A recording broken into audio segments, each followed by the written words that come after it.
the most evil queens ever. Ranavalona I of Madagascar, the Mad Queen of Madagascar, 1828 to 1861, Kingdom of Madagascar. If you've never heard of Queen Ranavalona I of Madagascar, there's a reason. Her story is so extreme that most history books barely touch it. But among historians who specialize in African monarchy, she's often called the most ruthless female ruler who ever lived. And when you hear what she did, you'll understand why. Ranavalona was not born into royalty. She was the daughter of a commoner, but her father once warned King Andrianampoine about an assassination plot.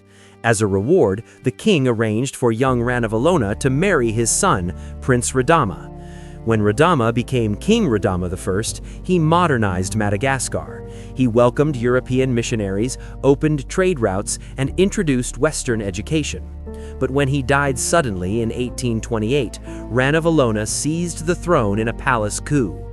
She had the rightful heir, a young prince, quietly eliminated, along with his mother and any noble who opposed her succession. This was just the beginning. Ranavalona immediately reversed everything her husband had built.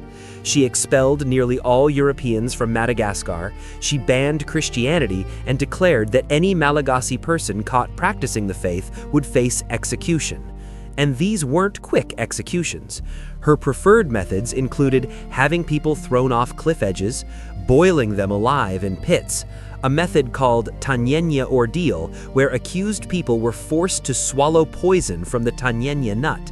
If they vomited the nut, they were innocent. If they didn't, they died in agony. Historians estimate that during her 33-year reign, the population of Madagascar dropped from approximately 5 million to roughly 2.5 million people. That's nearly half the population gone through forced labor, executions, warfare, and famine caused by her policies. She used forced labor on a scattered scale, conscripting her own people to build a royal palace complex. Workers died by the thousands from exhaustion and starvation on these projects. A French visitor to her court once wrote, "She rules through fear alone. There is no justice here, only survival." Ranavalona herself reportedly said to European diplomats, "I will rule my people as I see fit. Do not tell me what is just." Despite her brutality, Ranavalona was a strategic genius. She successfully kept European colonial powers out of Madagascar for over 30 decades during the height of European colonialism in Africa. While nearly every other African nation was being carved up by Britain and France, Madagascar remained independent under her iron grip. She also developed a self-sufficient weapons manufacturing program, reducing Madagascar's dependence on European arms. Ranavalona died in her sleep on August 16, 1861. She was never overthrown, never captured, never faced trial. She died of natural causes at approximately 78 years old, still holding absolute power. Her son, Radama II, took the throne and immediately reversed her policies, welcoming back Europeans and Christians. But the damage was already done. Madagascar would never fully recover from her reign, and within a few decades, France colonized the island anyway. Her very isolation she enforced to protect Madagascar from European control ultimately weakened the nation so much that it couldn't resist colonization after her death. She destroyed her own people trying to save them.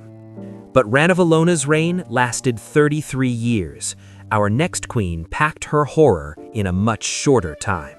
Zetian of China, the only female emperor of China. 624 to 705 AD. Tang Dynasty, China. Zetian holds a distinction that no other woman in Chinese history can claim. She's the only woman to have ever officially held the title of Emperor of China. Not Empress Consort, not Regent, Emperor. And the path she took to get there left a trail of bodies that stretched across decades. Zetian entered the imperial palace at age 14 as a low-ranking concubine to Emperor Taizong. When Taizong died, tradition dictated that his concubines would spend the rest of their lives in a Buddhist monastery. Zetian was sent away. But she had already caught the eye of the new emperor, Gaozong, who was Taizong's son. In a move that scandalized the entire court, Gaozong brought Zetian back to the palace as his own concubine. This is where the story gets dark. Zetian systematically eliminated every woman who stood between her and the throne. The most controversial event in her rise involves her own infant daughter. According to multiple historical accounts, Zetian's baby girl died under mysterious circumstances. Zetian accused Empress Wang of murdering the child. Emperor Gaozong believed her and removed Empress Wang from her position. Many historians believe Zetian herself was responsible for her own daughter's death to frame the Empress. This remains hotly debated, but the primary historical source, the Old Book of Tang, directly states she did it. Once Empress Wang was removed, Zetian took her place. But she wasn't finished with Wang. According to historical records, Zetian had both the former Empress Wang and a rival concubine, consort Shao, subjected to horrific punishment. Their hands and feet were removed and they were left in wine jars. Zetian reportedly said, "Now these bones can get drunk to their satisfaction." When Emperor Gaozong suffered a stroke in 660 AD, Zetian effectively took control of the government. When he died in 683, she ruled through two of her own sons before simply removing them and declaring herself emperor in 690 AD. During her consolidation of power, she created a secret police force that encouraged citizens to report on each other. She established copper boxes throughout the empire where people could drop anonymous accusations. Thousands of officials, nobles, and ordinary people were imprisoned, tortured, or executed based on these accusations. She eliminated multiple members of the Tang dynasty royal family. Historians estimate she had dozens of princes, princesses, and their families removed to prevent any challenge to her power. A Tang dynasty official wrote, "The Empress sees enemies in every shadow. No one who enters her presence can be certain they will leave alive." Zetian herself reportedly told her ministers, "A ruler who is afraid to act decisively is no ruler at all." Here's where Zetian gets complicated. Despite her brutality in seizing and holding power, she was actually an effective ruler. She expanded the civil service examination system, allowing talented commoners to enter government regardless of family background. She promoted Buddhism and funded some of China's most spectacular temples and artwork. She expanded China's borders and maintained relative stability during her reign. She also elevated the status of women in Chinese society, commissioning biographies of famous women and appointing women to government advisory positions.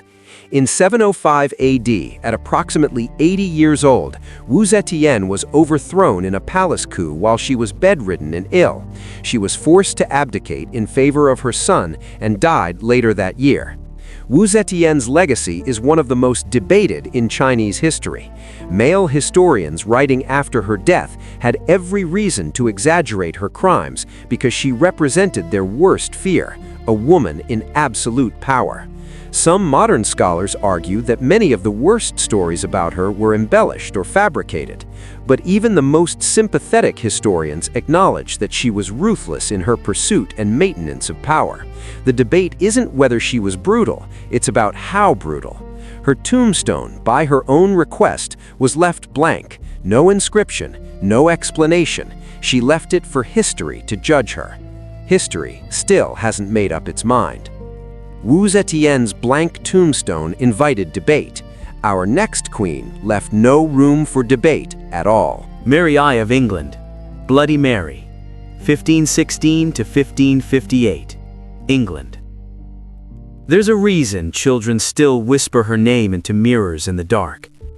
Mary I of England earned the nickname Bloody Mary, and she earned it through fire. Mary's story begins with tragedy. She was the daughter of King Henry VIII and Catherine of Aragon. When Henry wanted to divorce Catherine to marry Anne Boleyn, he broke England away from the Catholic Church entirely, creating the Church of England. Mary went from beloved princess to declared illegitimate almost overnight. She was separated from her mother, stripped of her title, and forced to serve as a lady-in-waiting to her infant half-sister Elizabeth, Anne Boleyn's daughter. For nearly 20 years, Mary lived in fear, humiliation, and constant danger. She watched her father execute wives, destroy monasteries, and dismantle the Catholic faith she held sacred. When her younger half-brother, Edward VI, died in 1553, Mary fought for the throne and won, becoming the first woman to successfully claim the English crown in her own right. She was 37 years old. She had waited her entire life for this moment, and she had a mission: bring England back to Catholicism no matter the cost. Over the next 5 years, Mary had approximately 280 Protestants burned at the stake for heresy. That number might not sound enormous compared to other rulers on this list, but consider the method. Burning at the stake was deliberately chosen as the most painful and public form of execution. These weren't quick deaths. Depending on the conditions, it could take anywhere from 30 minutes to over an hour for the condemned to die. And Mary didn't just target leaders. Common people, men, women, even pregnant women and elderly people were sent to the flames. A woman named Peratine Massey was burned while visibly pregnant. When her baby was born in the flames, a bystander pulled the infant from the fire, but an official ordered the baby thrown back in.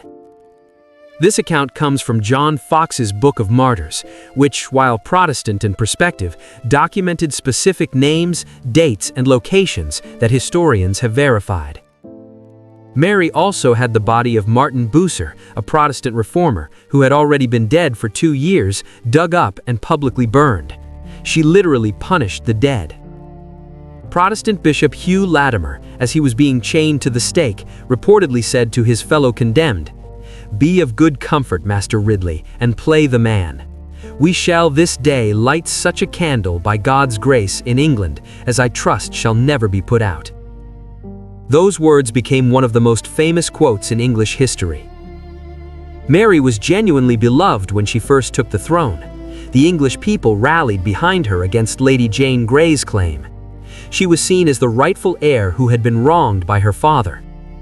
She also suffered multiple false pregnancies, a condition likely caused by either ovarian tumors or extreme psychological stress. She desperately wanted an heir to ensure England remained Catholic after her death. The phantom pregnancies were announced publicly, with celebrations and preparations, only to end in humiliation when no baby arrived. Her marriage to Philip II of Spain was deeply unpopular in England. Philip spent most of the marriage away from England, and Mary was reportedly devastated by his absence. She loved him deeply. He viewed the marriage as purely political. Mary died on November 17, 1558, likely from uterine or ovarian cancer. She was 42 years old. She died knowing that her Protestant half-sister Elizabeth would take the throne and undo everything she had fought for. She was right. Elizabeth reversed Mary's religious policies almost immediately. Mary's campaign of burning Protestants was meant to save Catholicism in England. Instead, it created Protestant martyrs and turned public opinion so strongly against the Catholic Church that England has remained predominantly Protestant ever since. Her cruelty achieved the exact opposite of what she intended. Mary burned hundreds in public. Our next queen preferred her cruelty behind closed doors. Elizabeth Báthory, the Blood Countess, 1560 to 1614, Kingdom of Hungary, modern-day Slovakia. Technically, Elizabeth Báthory was a countess, not a queen, but she was one of the most powerful women in Hungary, owned more land than the king himself, and her alleged crimes are so extreme that no list of evil female rulers would be complete without her. She's known as the Blood Countess, and the stories about her are among the most disturbing in European history. Elizabeth was born into one of the most powerful noble families in Hungary, the Báthory family. She was exceptionally well educated, speaking 4 languages at a time when most nobles were barely literate. At 15, she married Count Ferenc Nadasdy, a national war hero known as the Black Knight of Hungary. Their combined lands made them one of the wealthiest families in all of Europe. When her husband died in 1604, Elizabeth became one of the most powerful people in Hungary, controlling vast estates across modern-day Hungary, Slovakia, and Austria. And according to the testimony gathered against her, this is when the horror escalated. According to the testimonies of over 300 witnesses collected during her trial in 1611, Elizabeth Báthory tortured and ended the lives of hundreds of young women, primarily servant girls from local villages. The methods described in trial documents include sticking pins and needles under fingernails, covering victims in honey and leaving them outside for insects, forcing victims into freezing water during winter until they succumbed, burning them with heated coins and irons, biting chunks of flesh from their bodies. The most famous legend about Báthory is that she bathed in the blood of young women, believing it would keep her skin youthful. This detail first appeared in a written account by a Jesuit scholar named Laszlo Tarozzi, published over 100 years after her death. It does not appear in the original trial documents. The trial records themselves document a count of approximately 80 victims based on witness testimony. However, one witness claimed to have seen a diary in Báthory's possession listing over 650 names. A surviving letter from Báthory to her husband, written years before the accusations, casually mentions punishing servants and states, "Your stars have taught me a new technique," referring to methods of punishment she learned from him. One witness at her trial stated, "The lady would bite them on the cheeks and shoulders. She would press burning keys and coins into their hands." There's a significant historical debate about whether Báthory was actually guilty or whether she was the victim of a political conspiracy. Here's why some historians question the narrative. She was the richest woman in Hungary. King Matthias II owed her family an enormous debt. By convicting her, the king could seize her lands and cancel the debt. The testimonies extracted under threat of torture. She was never allowed to testify in her own defense. No physical evidence was presented at trial. On the other hand, multiple witnesses who were not under direct pressure told consistent stories. Her own accomplices, 4 servants, were convicted and 3 were executed. The sheer volume of testimony is difficult to dismiss entirely. Elizabeth Báthory was never formally convicted. As a noblewoman of her status, executing her would have caused a political crisis. Instead, she was walled into a set of rooms in Cixi Castle in modern-day Slovakia. Masons bricked up the doors and windows, leaving only small slits for air and food to be passed through. She lived in this state for approximately 3.5 years. On August 21, 1614, a guard looked through the food slit and found her lying face down on the floor. She was 54 years old. Elizabeth Báthory's case is one of history's greatest unsolved questions. Was she a genuine monster who used her power to inflict unimaginable suffering on hundreds of innocent people? Or was she a powerful woman destroyed by men who wanted her wealth and couldn't tolerate a woman wielding that much influence? The truth probably lies somewhere in between, but 4 centuries later, we still don't know exactly where. Báthory's story might be partly legend. Our next queen's cruelty is thoroughly documented. Irene of Athens, the Empress who blinded her own son. 752 to 803 AD, Byzantine Empire.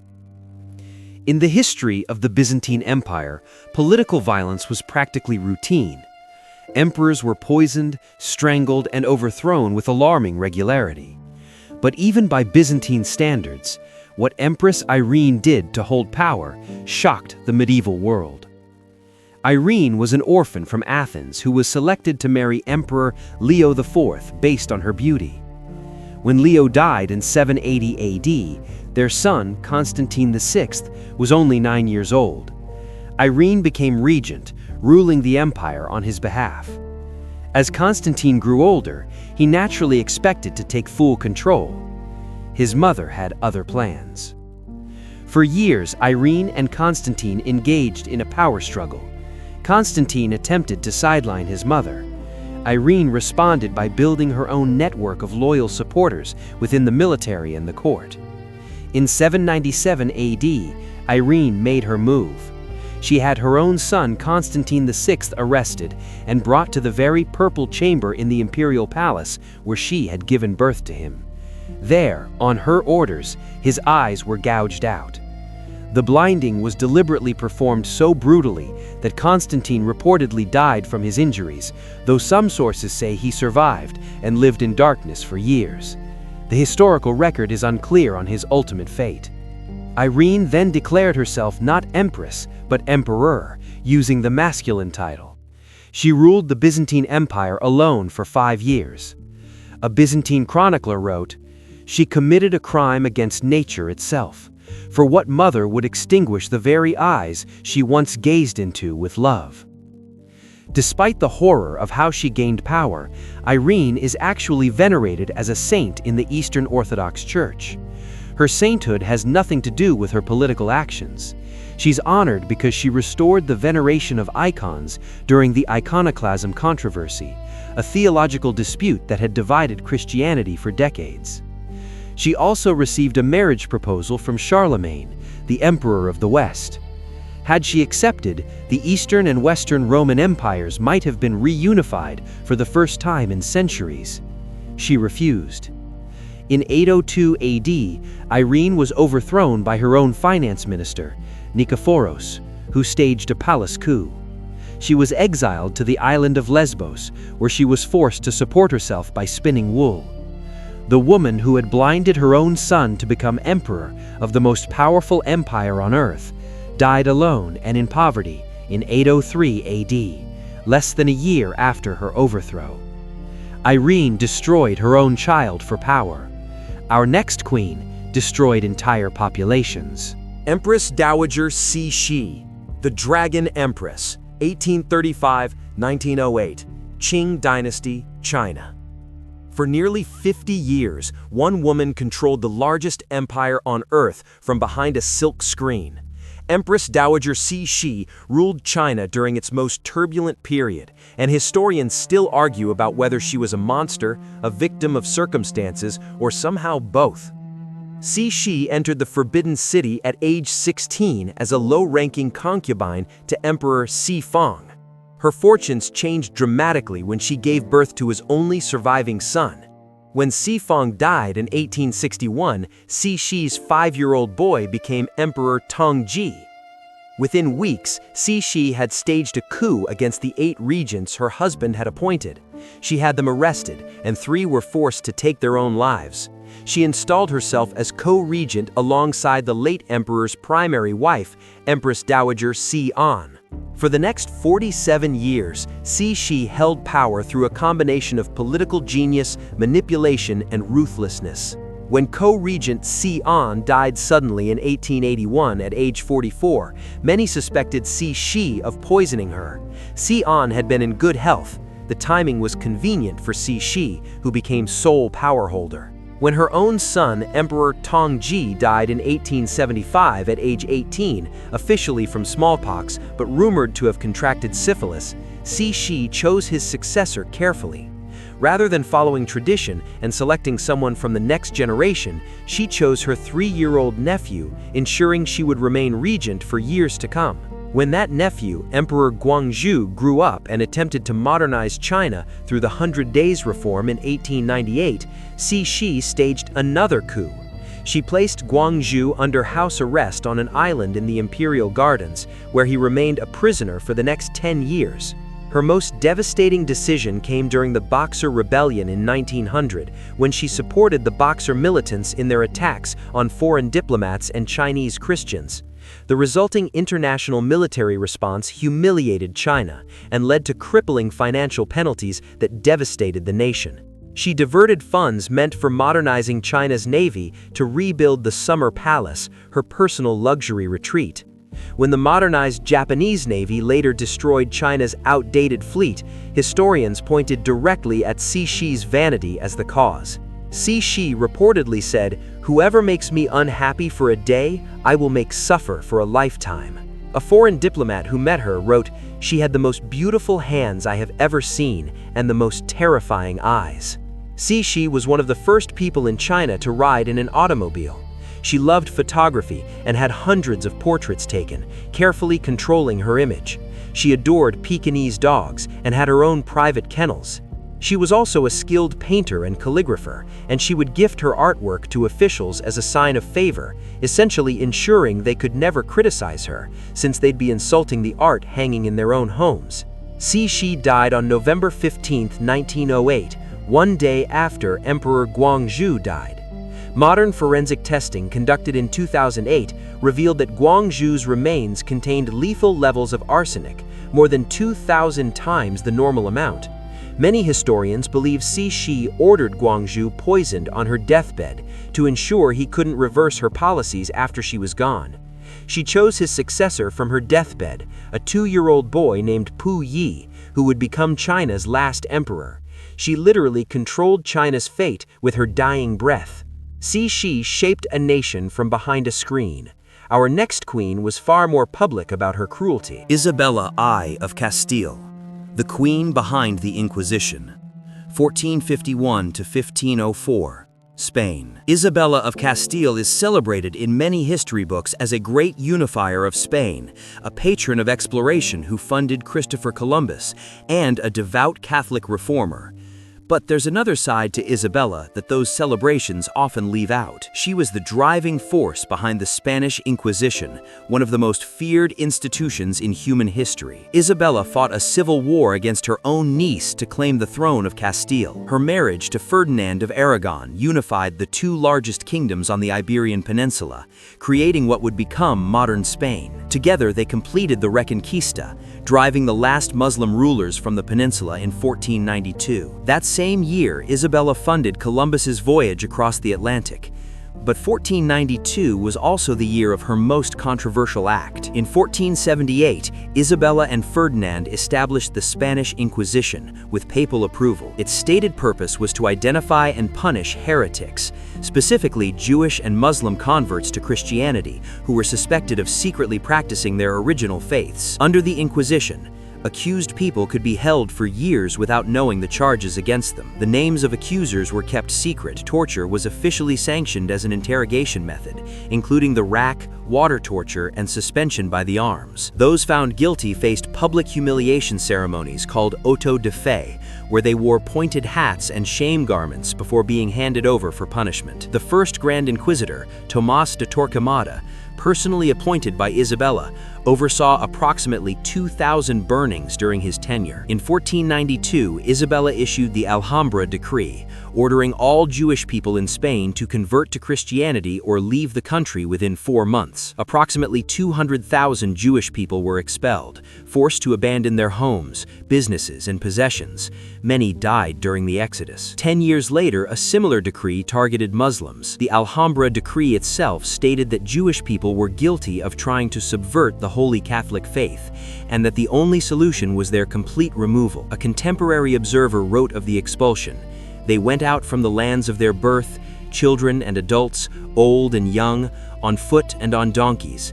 They fell along the way, and no one helped them." Isabella was personally devout. She genuinely believed she was saving souls by forcing conversion. In her worldview, allowing people to practice other faiths was condemning them to eternal damnation. She was also remarkably progressive in other areas. She reformed Spain's legal system, reduced crime dramatically, and supported education and the arts.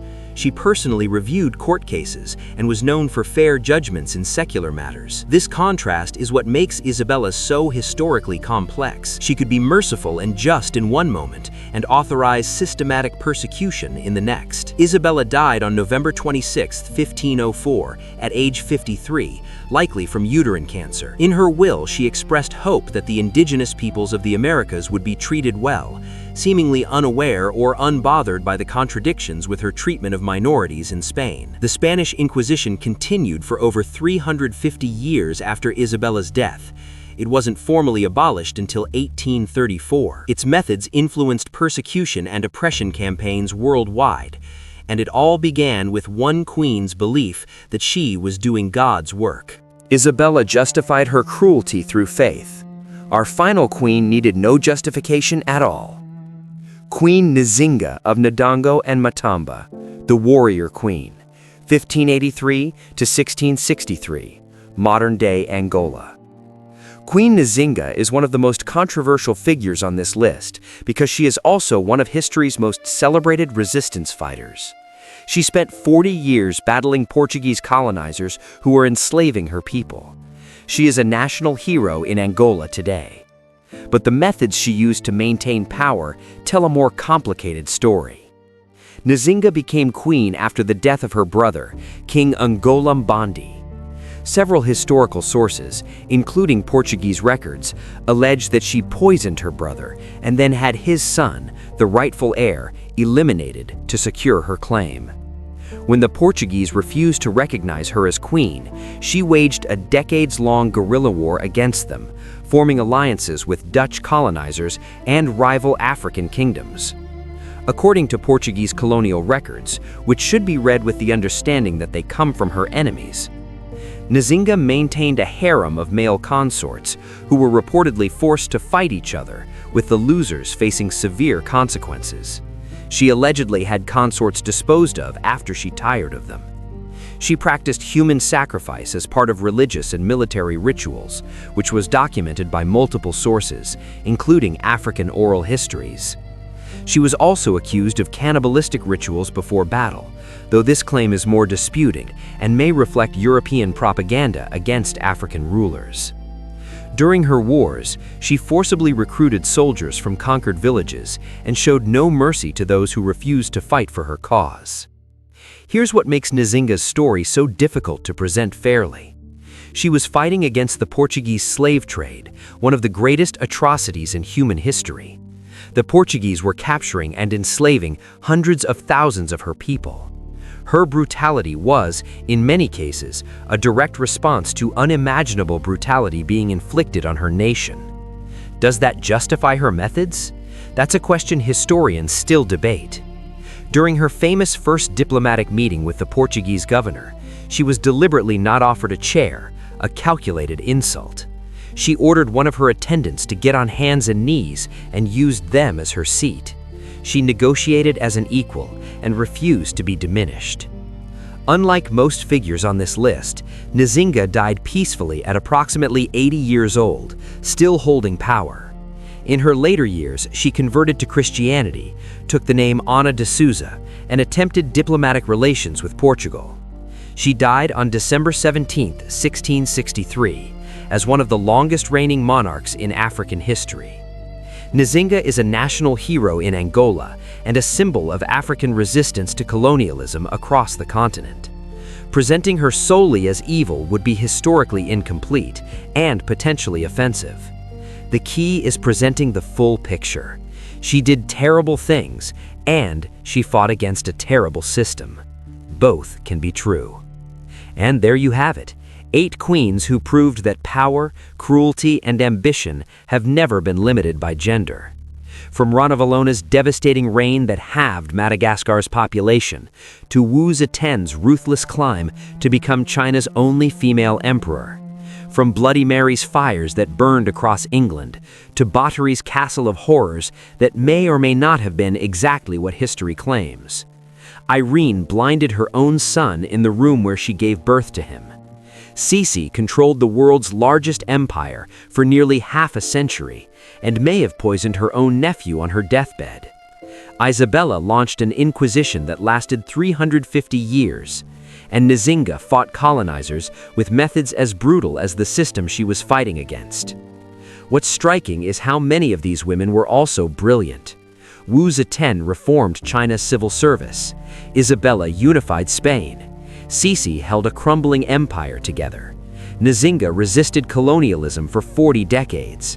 Ranavalona kept European powers out of Madagascar longer than any other African ruler. Their intelligence makes their cruelty more disturbing, not less. They weren't mindless. They chose their paths deliberately. History often tries to simplify powerful women into either heroes or villains, but the truth is messier than that. These women were complex, strategic, and terrifying, and their stories deserve to be told in full, not sanitized and not exaggerated. If you found this video fascinating, subscribe for more deep dives into history's most extreme figures. We cover everything from the most brutal rulers to the most mysterious disappearances in history. Hit that subscribe button, and I'll see you in the next one.